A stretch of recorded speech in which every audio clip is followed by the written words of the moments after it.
to do the live stream, and that is loading. We're live. Yep, we got Andrew on. Yay. Okay. Wait, did we lose Steve? He's back. He's back.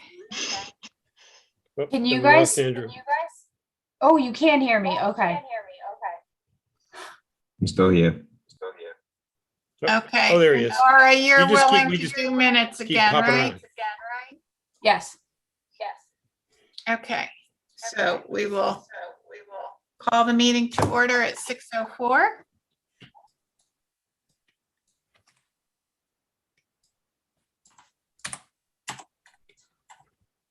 Oh.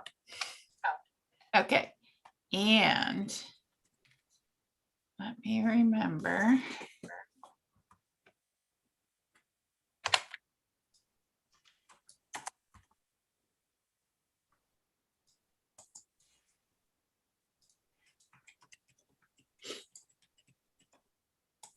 Okay, are you seeing the minutes now? Just approval. So this is the five, oh, you're just seeing the approval, not the 5:10:21 minutes? Not the minutes themselves, no. When? Just the slide that says approval of minutes and the two dates. Okay, what I have up is. Now, no?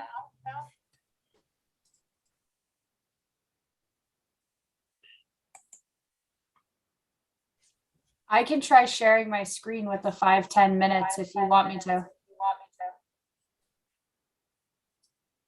Yep, if this. Oh, there we go. There it is. We got it. We got it, Carol. Okay, I did the same thing I did the first time. Okay, so this is 5:10, Right. and then 2 sets of minutes. So if anybody wants to review and if there's any motions for approval.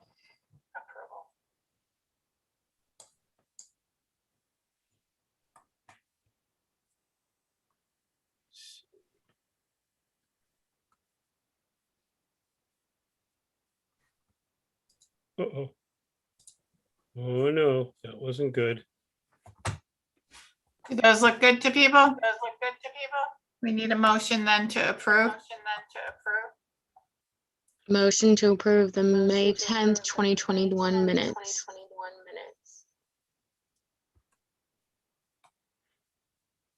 Second, I'm having trouble here. Okay, everybody in favor? Aye. Aye. Okay. So now I am going to, did I put up the October 18th minutes?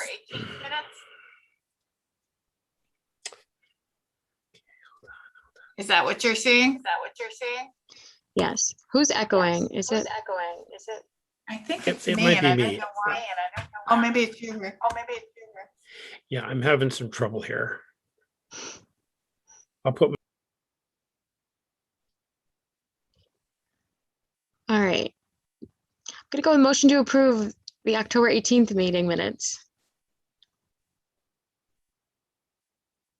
I second it. All in favor? Aye. Hi. Any opposed? No. Okay. So now I go back to, Yeah, the echoing stopped, so it was Rick. Sorry, Rick. Oh, we can read lips too, so that works. okay. So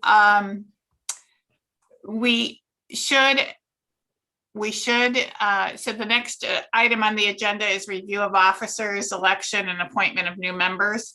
I did have a email exchange with Mayor Beth, and she will appoint and renew any of us that need to be renewed. And so Andrew Hastings, Sophia, give me your last name, Rick, Rothburn. we can talk. Yeah, Sophia Rathburn. Okay, RATHBUN. okay. So they will be up for appointment, and then we have several other vacancies. So if anybody, what we try to do is fill the 12 sectors so that we have some from all areas of the community. We have school, we have police, we have Board of Ed, we have youth, we have human services. So we would be looking at maybe someone from faith-based businesses. So we have, I think, 4 more positions to fill. And we can send a memo with suggestions of anybody that might be appropriate and support us. Did we lose Steve? He's just on mute, unmute. Oh, okay. I just can't see him. Everybody likes me mute anyway. Obviously, I'm unmuted. Who was that woman, Carol, that we had with us like a year or 2 ago, which was really passionate about the whole religious sector? That was Nancy Baxter, and she has taken on some other things. So she's not, she does not want to be renewed. But there may be somebody else. She was from the Interfaith Clergy Network. So there may be somebody else from that organization that would be willing to serve.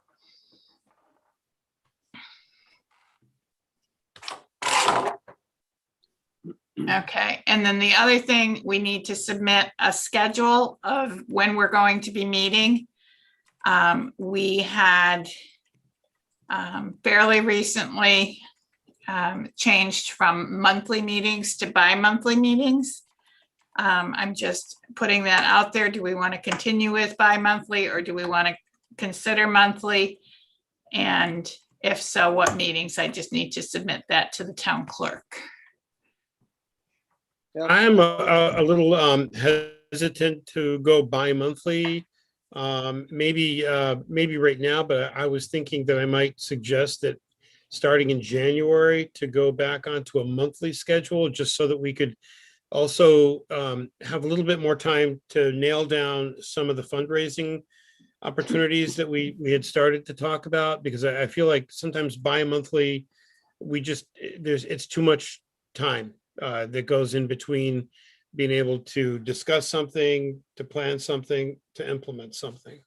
Yeah, it's difficult because when you discuss something, it has a tendency to go cold if it goes every other month, and then God forbid something happens and you can't make that every other month. Something happens at night, you can't be there. Then it's 4 months you're out. I liked it when we were doing monthly, but I'm up to just about anything. Or split the difference and go every 6 weeks. I don't know, but I think every 2 months, every other month is not enough for me. I agree. Monthly, I think sounds good, just with all that we have to do and recatching up. And I know one of the challenges that we struggled with was the attendance on the monthly basis. I don't know that, I think we've evolved a little bit, and I don't know that we'll. Plus, it was the issue around charter. What makes or constitutes a quorum for the meeting. I feel better if we're able to do that. And then if people can't make it, we fill them in, send them copies of the minutes, and they're able to still have a voice in what's happening. Yeah, and I think with Zoom too now, maybe, and even when we start getting back inside again, if Zoom is always part of an option, then I think maybe people will be able to make more meetings anyways. And that's exactly kind of what I was going to speak to. I think meeting in person is great, but if we give members of the council the opportunity to participate virtually, it might elicit more participation, especially if like someone has to be home for a reason, and can't make it to the meeting in person. So we could just have like an open Zoom meeting, or I know the town uses Zoom, we use Google at the schools, but just so to allow people to be that participant from that remote location. I think that might help with attendance. And we could do a hybrid where we're open to both at the same time. Yeah. Any more discussion on it? Any motions? Monthly. Was that a motion, Steve? That was a motion to go monthly. I will second that motion. All those in favor? Aye. Aye. Any abstain? For clarification, Carol, is this starting in January? I think that's what we said, Jack, because otherwise it would be the holiday, right? Yeah. Okay. So now circling back to the discussion we started last month on other fundraising ideas in lieu of hoopla. Thoughts? Yeah, we had some good ones the last meeting. That was my thought. I don't remember what they were, but what we were talking about, maybe volleyball or maybe some other thing, something outdoors at in the spring or something. I don't know, because of COVID and everything, might be fun to do something outside. Maybe we'll go back to hoopla at some point in time, but maybe right now I like some of the ideas from the last meeting. They were not my ideas, so that's why I like them. Jessica, you're enjoying Steve's that. so funny. Yeah. No, you had good ideas, Steve. Yeah, no, I was thinking, I think Laura and I like the idea of like submitting like not a dunk contest, but kind of that, like a virtual one, or like a free throw contest or a 3-point contest where like how many 3 points can you do in 30 seconds and everyone gets to submit their thing. And you'd have different prizes for different age categories or something like that. That could be one element, so to speak, where we can have all of them and then maybe feature them on Newington athletics or something like that, where we have 3-year-olds. Dunking is always like a really fun thing to watch them do, like in the little play hoop. I mean, that's just fun for me to watch. That's like a daily boost. So that's just like an option as an element, maybe if you want to keep the basketball part of it. And we can do other things as well, just an idea to keep it, particularly because every child I know is on TikTok, knowing it could be as short as a TikTok, and you do a hashtag or something and have everyone, even parents can get involved, to have their kids have the most creative or the most, most made free throws in 30 seconds or something like that they do at like the Yukon games. So, just something that maybe could be one part of it, not the whole thing, but I don't know. I know, Laura, you had mentioned something about March Madness and cluing into that. Yeah, I think that might get some of the older kids and then adults tied into that. And it's very easy. One of my friends who has a nonprofit in memory of her mother, they did that as a big fundraiser this past year. And ESPN literally handles all of the who's getting what points. You just have to have people create the accounts. So we Venmo'd Matt, her brother, the entry fee. So that would essentially be that donation. I don't know if we would be able to use something like Venmo. I would assume we would need like a Newington Youth Adult Council account to be able to use that. But so that was facilitated through Venmo. And then you made your account on the ESPN website and logged in under their organization. So it was their group. And then everyone in the group was essentially competing against each other. But there was no work on part of Matt, Katie, and her dad to track who was earning points, even down to like tiebreakers, because the website did all of that for them and it's free. Is that something PayPal would work with, Laura? We created a PayPal account for our department. So I don't know enough about PayPal. I would assume maybe. Can people send people money on PayPal? Does anyone know? You can send the owner of the account money. Okay, so then if we could set it up so that the PayPal account could receive money from other people with PayPal accounts, then it could be done that way. It could be done through, we could even do cash or check. Like it could still be done like that. And then we would just grant, like we would be the owners of this group, and we, as people paid, you grant them access to create like their bracket and everything. I know there was a question about, does this toe the lines of gambling? And I guess that would be my question for the group. Would we want to have an age limit on it? So you have to be a certain age to participate in the bracket? Or do we say, like, with parental consent, you can participate in your bracket as long as you donate? I don't know the specific rules around gambling with minors, with kids. It's not gonna go over big. Yeah. So then maybe that this would be something more for adults then. And the parents could be the owners of the brackets.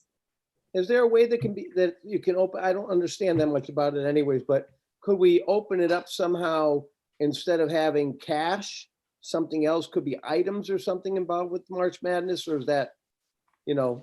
For like, yeah, for prizes, Steve, is that what you're talking about? No, I'm just, instead of dealing with money, are there like prizes or things you can deal with in March Madness, or does it always have to be, you know, if you get so many brackets right, could you get, you know, a $50 gift card to Stop and Shop or something? You know, I'm just wondering if we can pull it back from the gambling, but still leave the competitive side in it. Yeah, so what I really liked about the one that my friend and her family did, they just did a first, second, and third place. And in this instance, it was a cash kind of award for those places, but that doesn't mean we couldn't use gift cards, or if someone, let's say, had like UConn tickets, like if we couldn't, Yeah. that what they wanted to donate, like I don't see there being any issue in like us awarding something like that, as opposed to just Yeah. a strict cash award. And then the money would go to the scholarship fundraising. Right. Yeah, and as soon as we get into something that's gonna be, you know, we gotta be concerned with adults only, then there goes our youth adult council thing right out the window. Right. Somehow we gotta keep the kids involved without encouraging the gambling side, you know. Maybe if it's a gift card or, you know, something like that, maybe it's not as blatantly, you know, here's $30 cash, but here's a $30 gift card to something, I don't know. Didn't we, and I'm sorry, because I was off screen when we had reviewed the minutes from October, but I thought we had also put out a few ideas. I don't know if they got written down, but okay, so as the youth worker here, I'm really not feeling comfortable with the tie around cash, Venmo, PayPal, brackets. I think the great thing, there were many positive sides to Hoopla. There were also some real challenges. The great thing about it was that it involved the kids in a competitive thing that worked really well, but the logistics of it was a nightmare at times.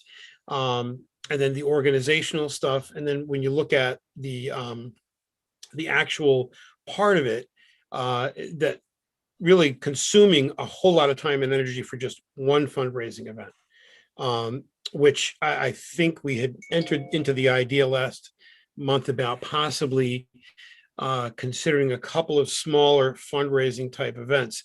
Not that I don't think that this other potential thing is a good idea.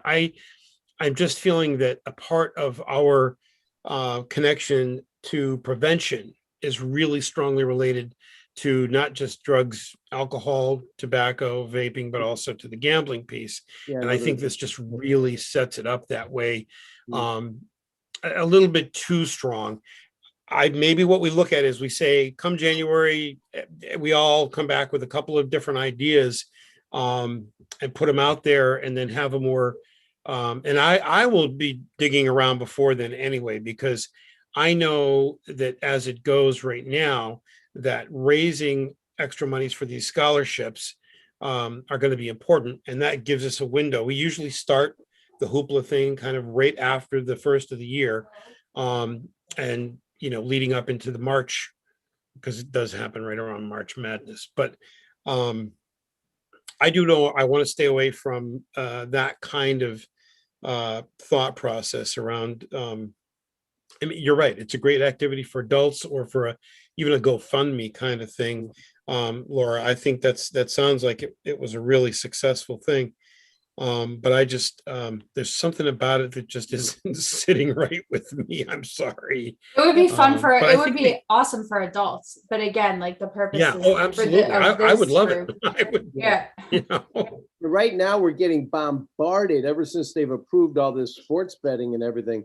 Everywhere you look, whether it's billboards or TV or radio, it's all Yeah. pro gambling. What if we did, and I don't know what's involved, if we could get, I don't know if we could get a bank involved or not, but what if we had like an ongoing presence somewhere for Youth Adult Council where I don't know how they do it, but I know a lot of money has been raised where you, it's a penny collection where you fill up, you know, a large container and people just bring in tons of pennies. We'd have to have a bank involved somehow, but I know that was always had a fun element around it. And I haven't seen anybody doing something like that. Not just change, but, you know, you get insane amount of pennies, but sometimes that's the fun part of it. It's just that somehow we'd have to have a bank partner or something on it where we can bring in those amount of pennies or, you know, something. I like having something out there. What if, you know, what if there was something inside the schools or something that people donated change or something over a period of months and it was right there and you kept putting money into it that was raising scholarship money for students. so don't we know. I mean- could, I love that idea, Steve. Jessica, you turned your mic off, so I want to make sure if you had something to say, you jump in before I jump in again. No, I was just gonna say there's a national coin shortage. All right. That's like, you know, we used to do this in like first grade and stuff, and we'd have penny wars. And like that was more of an elementary school thing. And then all of it would go to some charity and stuff like that. I will say that, yes, I'm getting bombarded at CVS and other places about the national corn shortage. Now, I don't know if that's Never mind. legit or not, but it was just so funny you mentioned that because they were like, can you not have us give you change because there's a coin shortage? I don't know how that's possible. All right. I say we go with dollar bills, then 5 Dollar cents. bills, then. Yeah, there's no dollar shortage. No dollar shortage. I wonder if, given the coin shortage, could we kind of spin this, use March Madness as our, like, I don't want to say our catalyst, but like it's an easy month to use because of March Madness. So then have it be some type of fundraiser where kids who want to be a part of this. So in my head, I'm thinking, do we have kids collect cans? And they form teams, they collect recyclables, they go to the grocery store, they put them in the machine, then they get those receipts and they submit those receipts. And they submit that money from recycling the cans as part of it. And then the winning team gets whatever.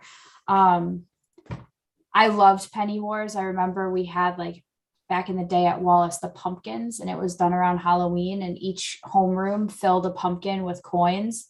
I think that's what we did. I just remember there being pumpkins with lots of change in them. Or maybe it was bottle tops, like the little flip top things. I do I don't think, know.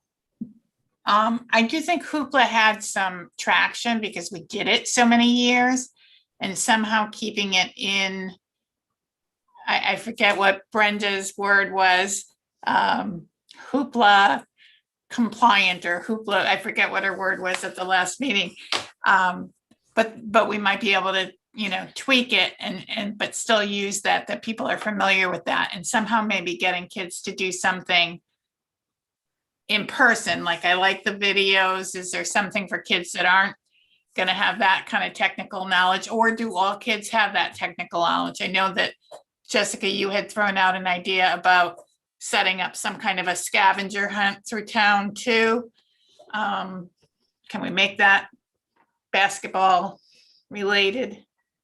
Yeah, I mean, I think that's an option. I think also too, like one of the favorite things I had about like field day when I was younger was like the teachers getting involved. So you could combine like a penny wars, dollar wars thing, whatever, and you could have I don't know, all of like the teachers come and not have all of the students there, but each school have maybe like their teachers, they'll play, you could play in like homeroom or something for the older kids, or just like during a like, I don't know, an assembly or something, and have them donate to their favorite teachers or something and be like, oh, I'm, you know, team A or team B. So the teachers are kind of competing against. Yeah, each like the other. teachers doing, because like I remember in middle school we had like the best assemblies, and then in high school, obviously the pep rallies I was really involved with, and like getting the teachers involved was our favorite thing. Like they did rap contests and they did whatever. And one of our favorite things was like a dunk challenge by our teachers.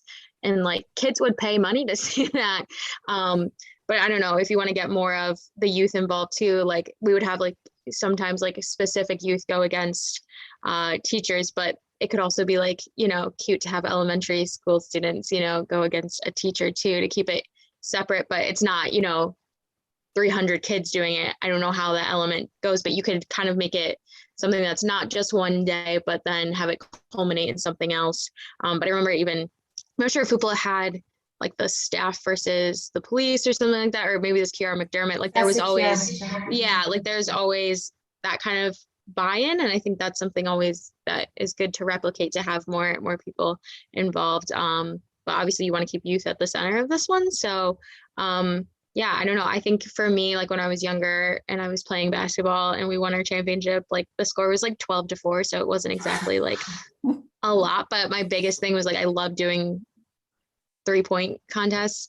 And then when I was a camp counselor, I'd like play against 7-year-olds and I'd be like, we're playing for keeps here. And like the kids loved it at MCC. They were always wanting to play 3-point contests with us or horse or anything like that. So they're always good to go against, but you know, I don't know if that's something we can incorporate or not, but perhaps combining elements of each of our ideas, I think is a possible solution. Would we be able to do anything at halftime of like the basketball games at the high school where like the little kids came out and maybe they initially paid to be like, I don't want to call it the halftime show, but it is like the halftime show. And then they competed against like whomever, and maybe it was like a game of knockout or just foul shots or 2-on-2, whatever we decide would be easy to manage. And at the end, like, they don't necessarily get a prize, if you will. We'll throw them a Nor'easter t-shirt and they got to play at halftime of the varsity basketball game. Kind of like what they do at like the UConn games and at other basketball games. That could work. I love the idea of a students versus staff game. It would be totally doable with like the upper grade levels, but with the little ones, what I've seen done before is parents versus teachers. And then the kids are like, they're in the crowd and it's fun to watch like mom, dad, aunt, and uncle like play against your teachers.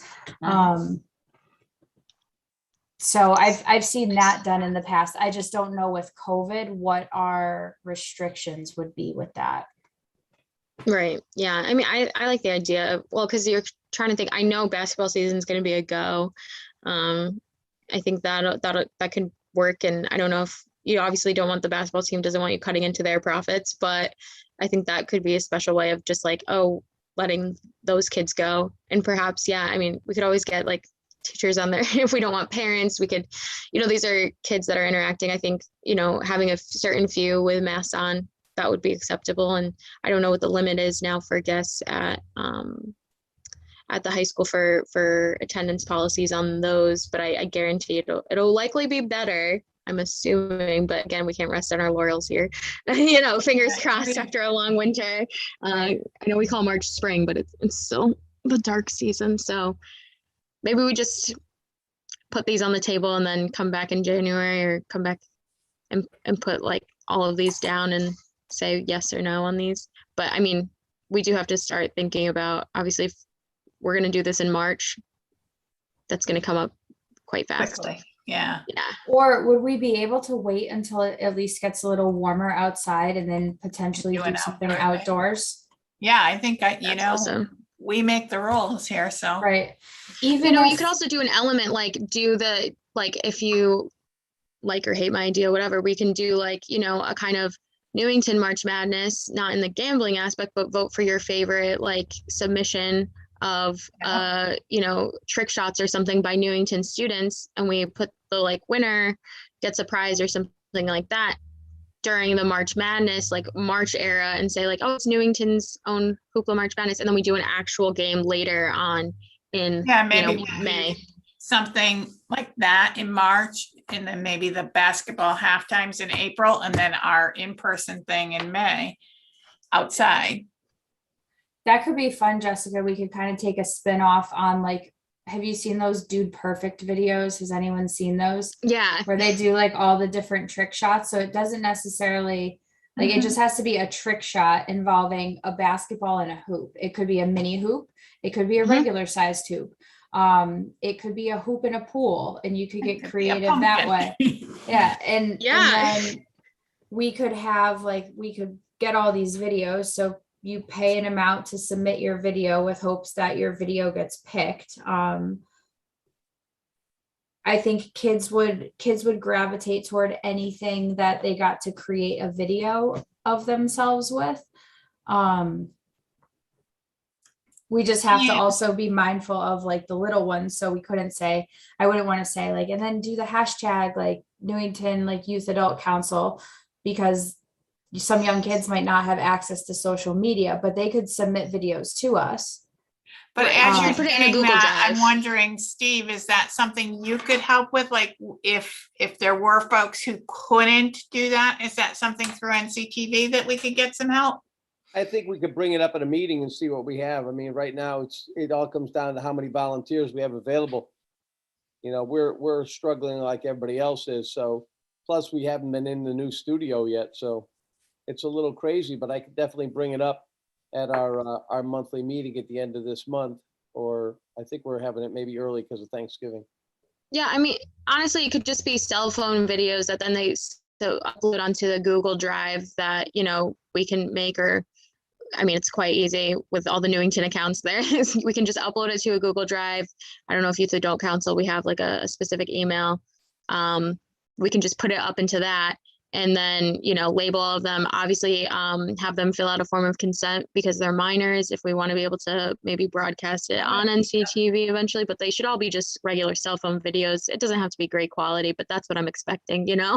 And That's then, what makes it fun, too. yeah, it's like homemade, that kind of jazz. And, we can talk to, I don't know, Jacob Trowbridge at the high school and see if he wants to just put a compilation video together real quick. I mean, any one of us could do it, just put them back to back to back or something like that, and make a little maybe mini bracket for, I don't know, 5 to 10, and then 10 to 14 or something like that. Obviously the ages, they get much better, but, separated by age maybe, or not, and then just have them submit, pay $5 or $10 to submit it. The winner gets to then, and maybe this is a good way, the winner then gets to play like one-on-one against our best teacher at, the next thing, like to promote the next event, if that makes sense. Like, Tag, yeah.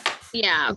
Or like, the best elementary school student gets to be featured at like a halftime show or something like that, that then we keep continuing to promote these hoopla events, like those 3 things. And I think 3 is a good number. So we have 3 elements, like a social media submit, dunk, creative trick shot contest in March, and then like Carol said, in April, we have a featured halftime show, and then the third one being like an outside game with staff maybe, and all of those will be fundraising events, and I think pretty low cost on our end, particularly with the digital stuff. So, and I'm happy to help with the digital if you want. I mean, I think Patty Foley was great about, like, we uploaded all of our videos and just sent them to Patty. So I mean, that was easy too enough. So really that kind of, that form is pretty easy. I mean, she seemed to have a good time with it. So I know if Patty can do it, a lot of us can do it too. And it seems doable. Yeah. Okay. But again, open to suggestion.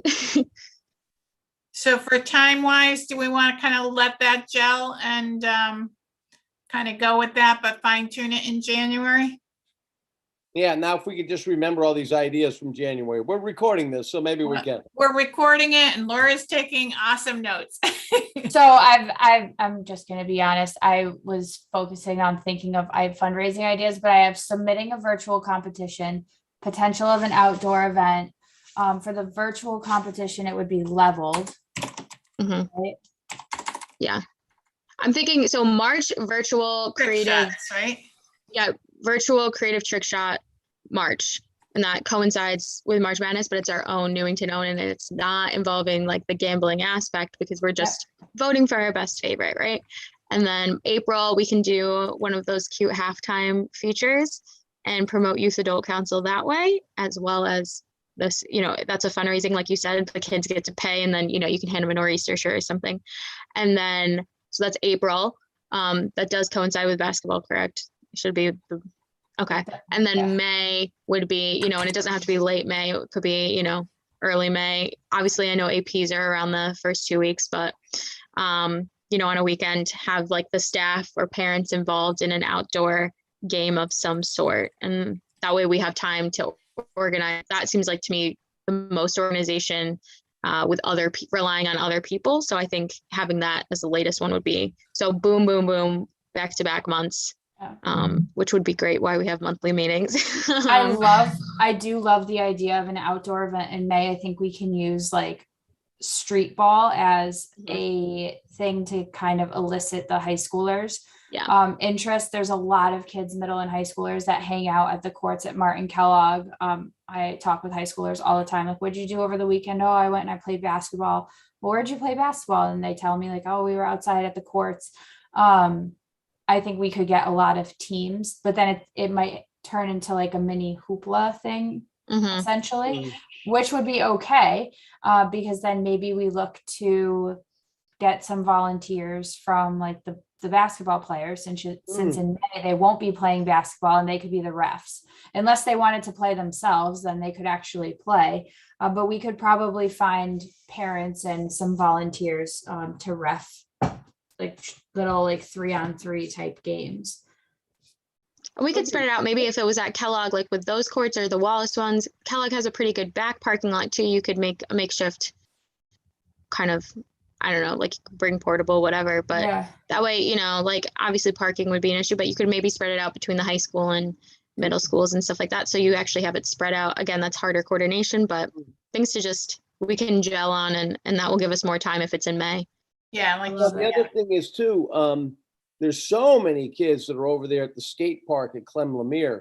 There's another aspect. Maybe it's like we take advantage of these different parks when we get into the nice weather, and certain things at certain parks that take place, whether it's basketball in this place and something with Clem Lemire or whatever. And I don't know, really, Carol, I don't know how this is, this may be advantageous or not, but maybe it's worthwhile to just bounce some ideas off of Bill DeMeo if he's good. He does so many different things. He got pickleball. Bill is a liaison. He was going to try and come, but he wasn't able. So hopefully he'll be in the January meeting as well.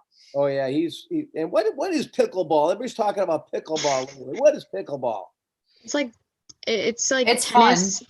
It's tennis with a wiffle ball kind of tennis. It's on like a smaller tennis court. It's within a tennis court, and then kind of like a ping pong paddle, and then a lighter ball. They tend to say it's for if you can't handle tennis at an older age, you should use pickleball. They're marketing it quite heavily towards older generations, I will say, but anyone can join. I think it's a little ageist to market it that way, but yeah. Moving right along. I'm leaving. See ya. That's because you're not old, Steve. You're not old enough for it. That's right. I'm too young for pickleball. Yeah. Young at heart. Okay, so for time's sake, let's say we're pretty good on that and move on to updates on PSA vaping. Anything moving forward with that? Probably not. We just met a couple of weeks ago, so that was going to be what, you, Steve, and Rick? Yes, that's right. Rick and I were going to meet on that. That's right. I have talked with, I actually had some conversations with just some spot conversations with Drew and Sophia, and I've also talked to some of the other high school students and gotten mixed reviews or mixed remarks. But yeah, that's something that we're kicking around and trying to figure out an approach. Okay, so more meetings to come, more updates to come. Yep. Okay, and Somehow I should have actually done this earlier so you would all know Ann sitting there in the corner of our screen. So this is Ann McAdams, our new clinical coordinator. We're thrilled to have her on board. She's started September 27th and has lots of thoughts in mind, and we thought we'd take this opportunity to have her come and meet you all and present a couple of things that she's been working on. And And Good evening, everybody. Can you all hear me okay? Yeah. Yes. Okay. All right. So you don't hear my husband strumming in the background then. So, yes, thank you. So I have been talking to, the first thing is QYD, otherwise known as QUID, also known as the Quality Youth Development. And it is, wrote myself a little note here. What it stands for is, like I said, quality youth development, and it's defined as, and I'm going to mispronounce this word, I can't say it, substantive. I can't talk tonight. Measurable and sustainable. And what it does, it aims to measure and acknowledge a community's commitment to youth. Okay. I don't know if you know the 40 developmental assets, but that's the framework of this, this particular program. And the way that it's structured is that there are interns, and then there is a steering committee made up of youth and adults. And then what those people are going to be doing are, there are 10 benchmarks in order to become a QUID community. Okay. So I can, if you want to, I can give you just a couple of the benchmarks. But the outcome for QYD is to have the youth in Newington feel more valued and validated as citizens and upcoming citizens. And it's also to increase their confidence and the resiliency. And I know resiliency is kind of a buzzword right now, but it is definitely something that should be thought about and really fostered in any way possible. So that's really it in a nutshell. It was started in Vermont. It is an actual program, and it is so far it's been, I believe it's all over the United States, but it's really sort of concentrated right now in New England. And so when I first met with David, who is the kind of like the spokesperson for QUID, he had said that, you know, if we do this, we would be the first ones in Connecticut. So so far there's been a good reception from Pam Ennis from the high school, and also from 2 high school youth. I want to say that I learned through Cherie, who is a social worker at the high school. So we're hoping to get, you know, some more people involved in this, and really Pam and I are going to meet with the 2 youth who are interested in being interns. There's room for another intern. So Pam has expressed interest also in presenting somebody as another intern. So any questions? No, but I think we'd be interested in updates as it's going on and how it interacts with Youth Adult Council. Definitely. I mean, from what I can tell, I mean, the objectives are similar to what Rick has been doing in some of his programs, and also, in a sense, some of the stuff that the JRB is trying to do with restorative justice. So, and I did ask about that when I spoke to David last 2 weeks ago, I think. And he said, you know, if somebody does need to do community service, this would be a great way for them to do it. So it's I think maybe tying it into existing programs and making it where because Pam and I went through this and we pretty much have a lot of the benchmarks already accomplished because of what your council has been doing and what Rick has been doing. So again, it's just kind of bringing everybody together and then having Quid be, you know, for right now at least, the umbrella. And Jessica had mentioned at the last meeting that the school has a focus on emotional intelligence, which obviously plays into the developmental assets Yes. piece of it as well. Yeah. And what do you define as youth? Just asking. It's anybody under 19. Okay. So I miss it by that much. Yeah. And then I don't know if you remember when we went over the LPC grant, one of the deliverables was a presentation on vaping is the focus. And so Ann made some connections on that as well. What Yes, is, I- I'm oh. sorry, what's LPC? I'm sorry. Local Prevention Council, that's us. Okay, yeah, that's what I just, Okay. I attended a webinar, a training last week, and I think maybe I was a little too enthusiastic Friday morning, Carol, no. When I came in. It was called Unmask the Stash, and it's presented by two women who it's a brand new company. And they haven't even publicized themselves yet, but they've been getting a lot of really positive feedback from youth service bureaus that they've presented this to. And it's Unmask the Stash is it's a great, I think it'd be a great presentation where we could be really collaborative with other youth service bureaus or youth councils.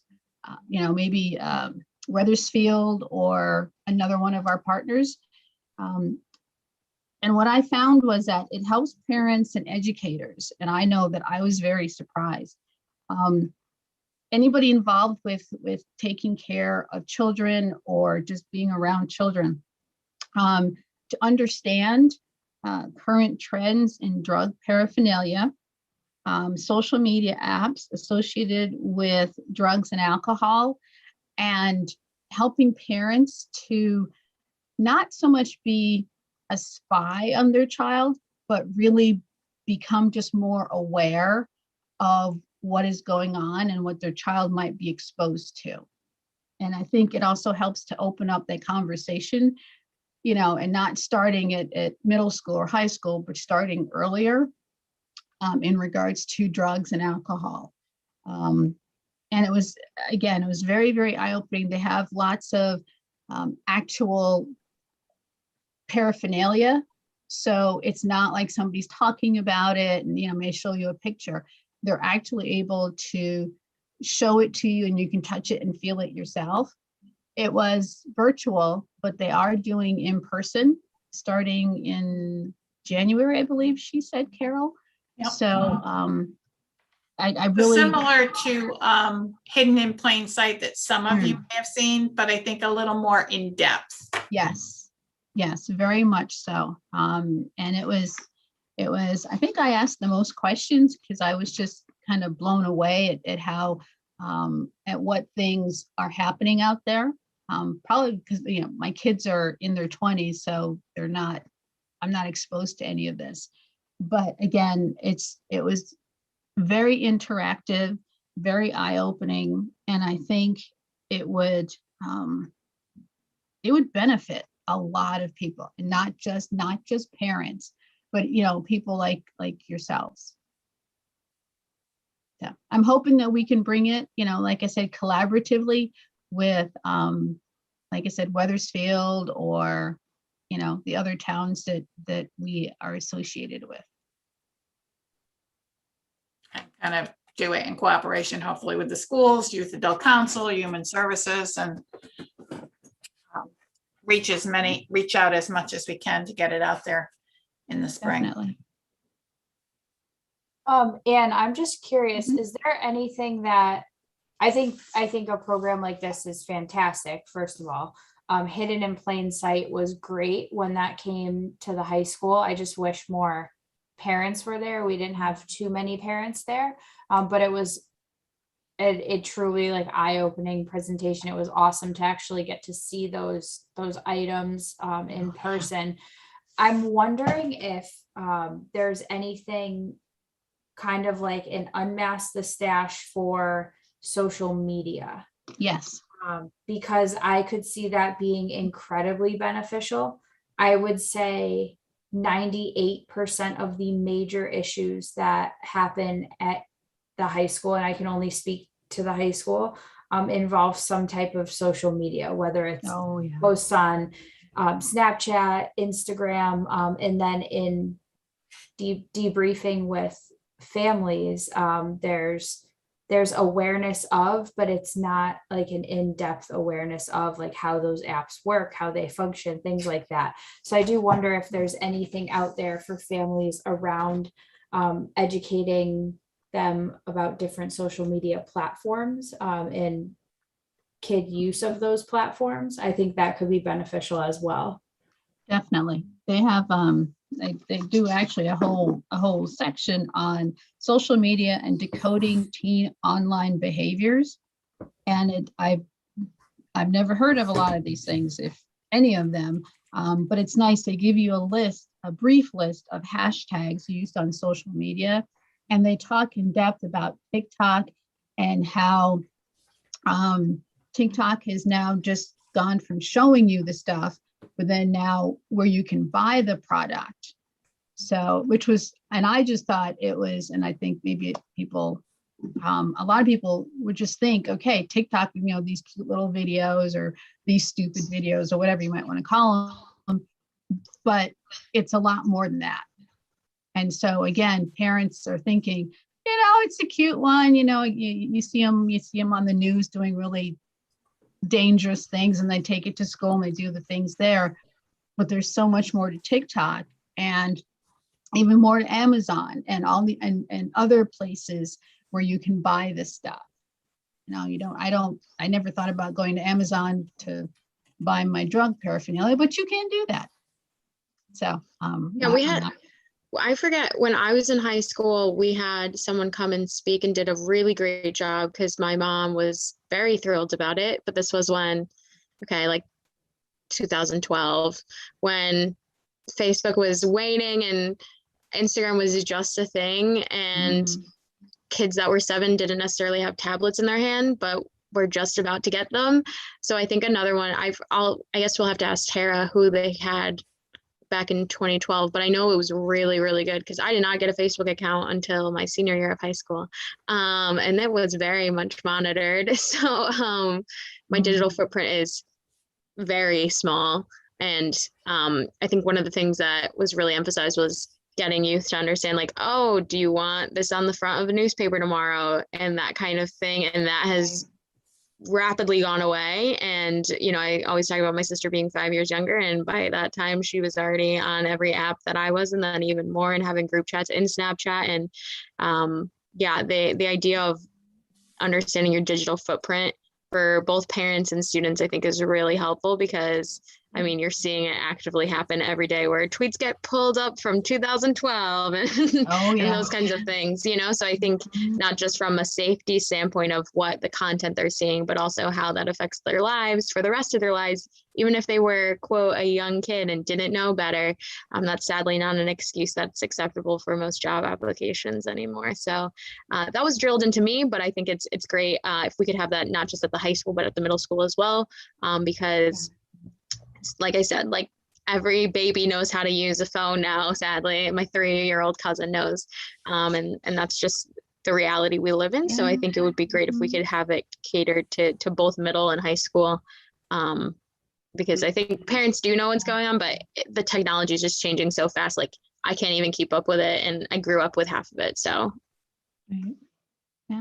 like I said, it was really very eye-opening, and they didn't go into too much of what you had just talked about, but enough of it where the parent would end up going, okay, I think I need to be a little more aware and a little more just like, okay, you know, I'm not going to have you do that. You're right. You know, you don't need to have a Facebook page, or you don't need to be going on TikTok at, you know, at 10 years old, you know, and again, having your phone, they talked about, you know, like what can be done on your phone, more than we ever thought to, again, do on our phones. So I think it covers a really good array.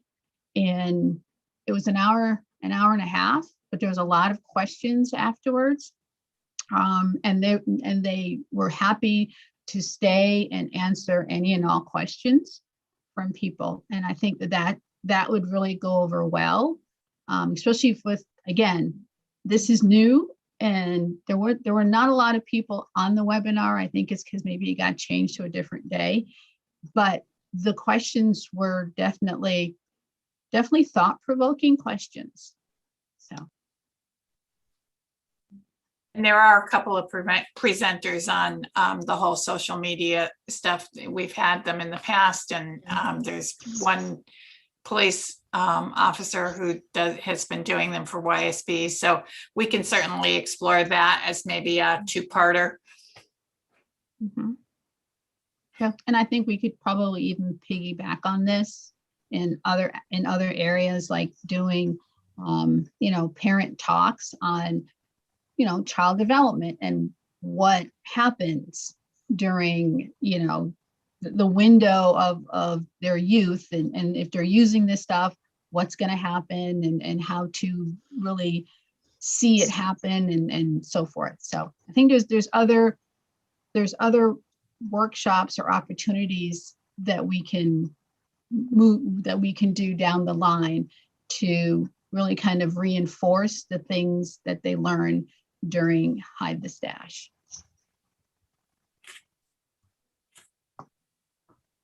Thank you, Ann.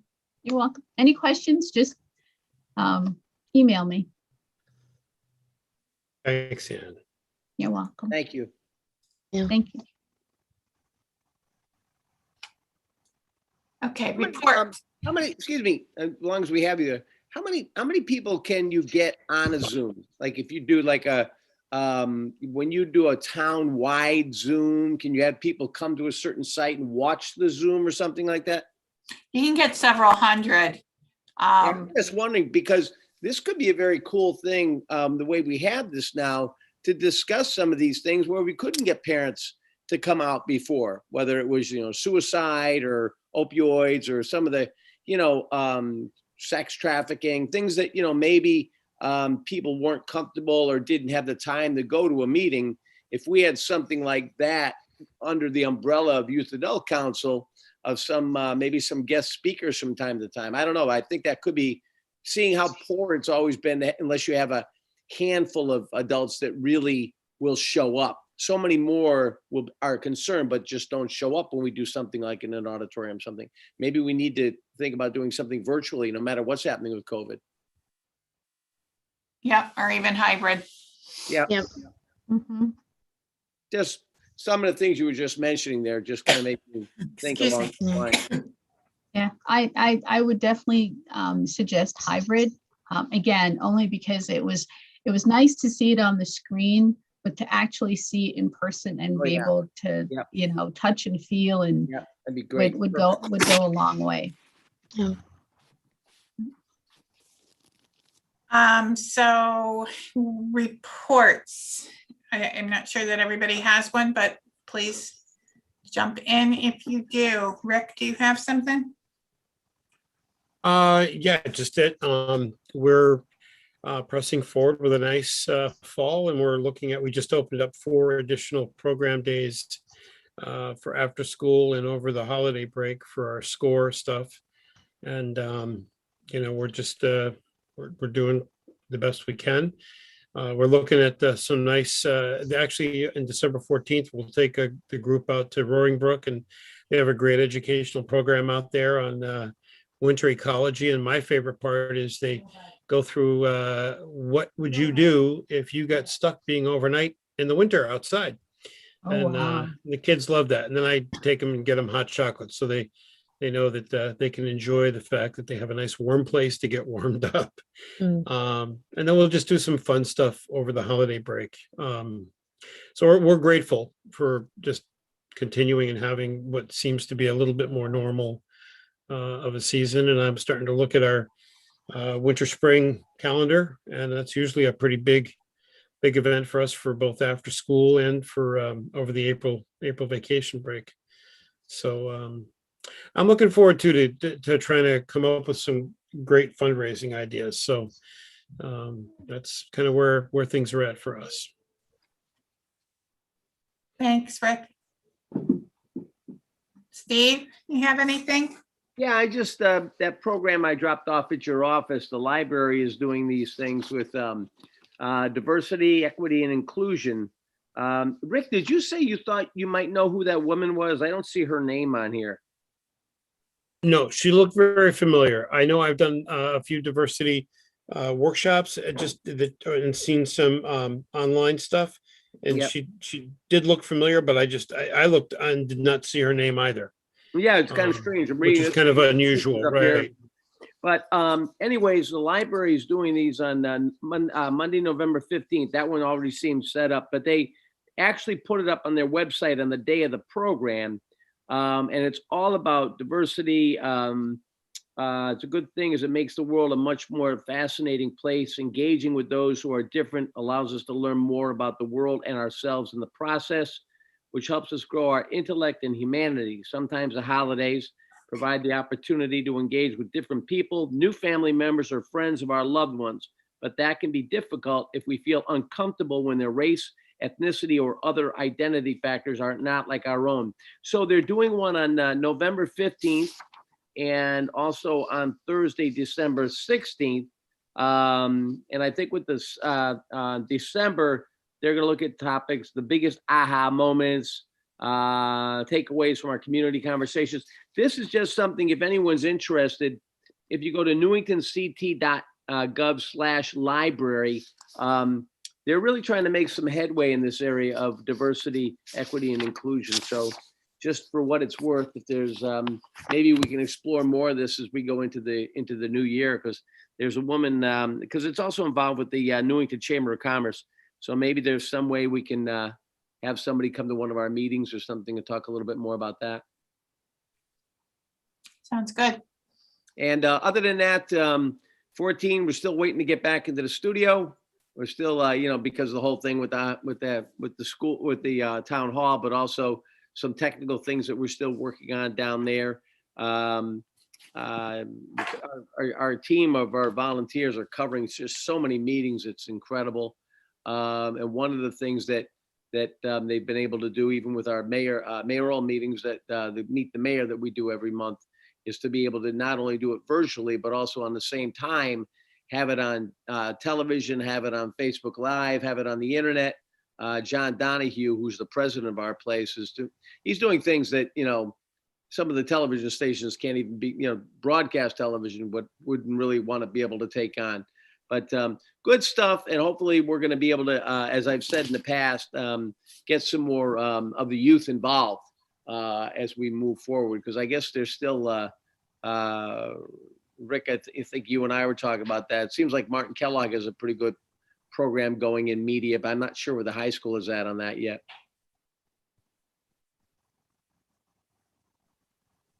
That's it. Rick, have you heard anything about the high school doing more with media? I haven't asked, to be honest. I haven't been up there, in about a week. So, and I hadn't thought of it when I was up there. Like I said before, I just noticed more about about Martin Kellogg because Fox 61 always is have. a piece on them. Yeah, they always have had a lot going on over there. Yeah, that's cool. So anyways, we'll try to make sure that we're available for anything that you guys, even if it's tapes that are available or something we can put on the air. What a lot of people need to understand is it really is the community's access station. So no matter what an idea may be, to come in with anything, if you have, if you walked in there with a wedding video, we have to air it. I mean, it's the DPUC. And because of the way the laws are, all you have to do is fill out paperwork and say, here's my, my son's baptism, whatever. But we put anything on there, and we can't really censor or do anything else on there. Carol's smiling, but we really have some train wrecks on there. But if anybody has any thoughts or ideas, you can shoot me a note, or our first, We'll be putting our trick shots on there.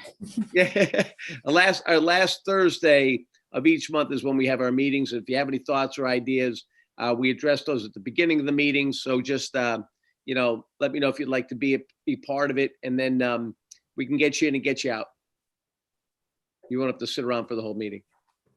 Thanks, Steve. Yep. Jessica, congratulations. We're glad you're still with us. Yay. Thank you. And I have nothing to report because I'm not sworn in yet, technically. Nothing official. Tomorrow night, not 8 p.m. town council meeting, we'll be all sworn in. And then I have to check when our next Board of Ed meeting is, but nothing since then, really. Yeah, that's about it. I got nothing. Just happy to be back. Are all the meetings virtual? This, I know I'm not sure how it's going to go forward. I think that's up to the town manager. Ours have been virtual since then, but I believe we will be meeting in person for this particular event. And it will be broadcast, obviously. But in terms of going forward, have not heard any guidance on that. Okay. Laura?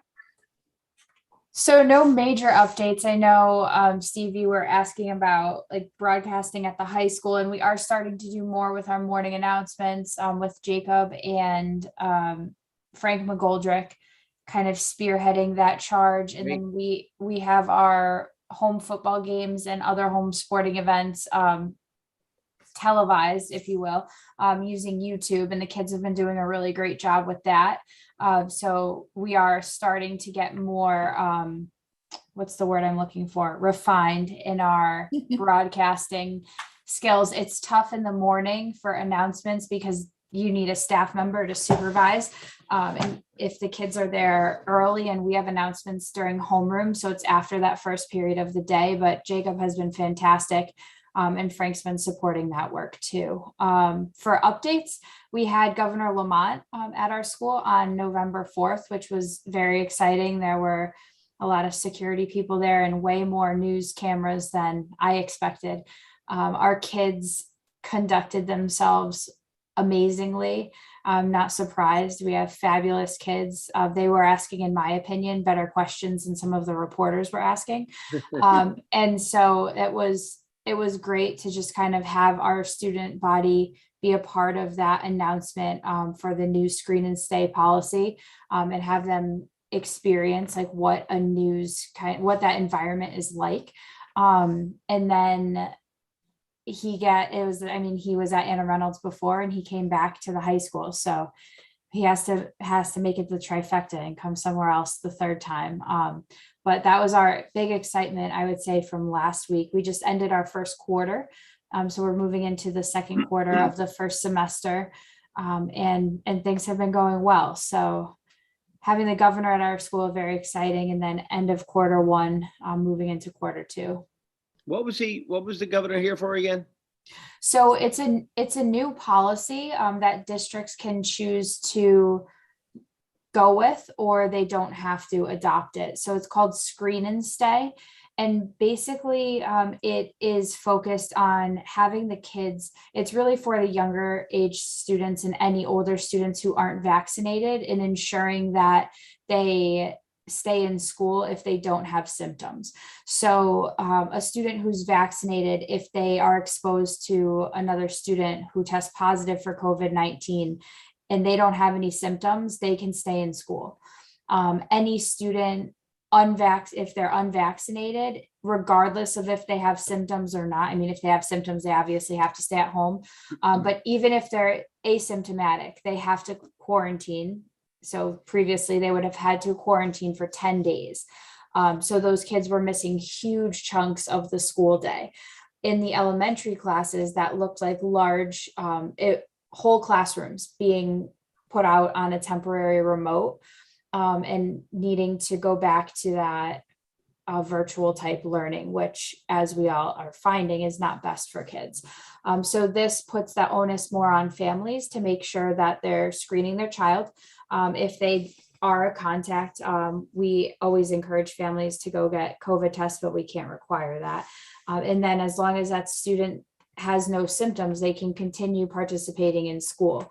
There are some exceptions to the rule. For example, if you are exposed at sports, so at practice or during a game, there's, regardless of if you don't have symptoms, if you're unvaccinated, you have to quarantine. So this is really only for during those 6 hours, if you will, of the school day outside of athletics, after school. Some other extracurricular activities we were kind of discussing, for example, like our school plays, marching band, those types of things. So there are certain kind of set rules in place. Right now, it's primarily looking at athletics, but we have opened up the discussion about some of the other ones. I'm super excited because it keeps kids in the building. And we found with our numbers that the school transmission is very low, if not non-existent. So this, I think, is a good step to move towards some sense of normalcy sooner rather than later. Thank Could you. you say that again? No, I'm only kidding. I'm telling you, it was so confusing at first. The director of the Department of Public Health, she did a great job explaining it. It's basically the procedures in place for vaccinated kids and unvaccinated kids are now the same. Oh, no, I got you. I just wanted to see if I could make it do that again. No. No, there's the short version, one procedure for vaccinated and unvaccinated kids. If you have Okay, symptoms, you're out. No symptoms, you get to stay. Got you. I like it. Thank you. Andrew, you're muted. Would you like to share?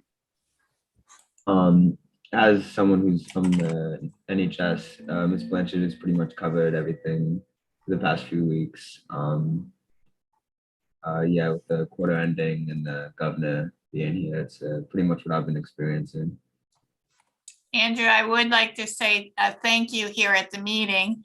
You came in on a Saturday. We had a large food drive that the police department sponsored and Yeah. Stop and Shop. And how many bags did you unload? Like thousands? Yeah, it was a large amount. At least I think a few hundred probably. Yeah, Maybe you about filled- 100 actually. Yeah. yeah. You I filled want to the know if it whole was your office. idea to put it all in my office. A Yeah. lot of food. Solid orders. Are they Okay, doing- anything else from anybody? Are they doing stuff for Cruiser this year? I'm assuming so. We did it last year, but we haven't nailed that down yet. It's typically the Saturday after Thanksgiving.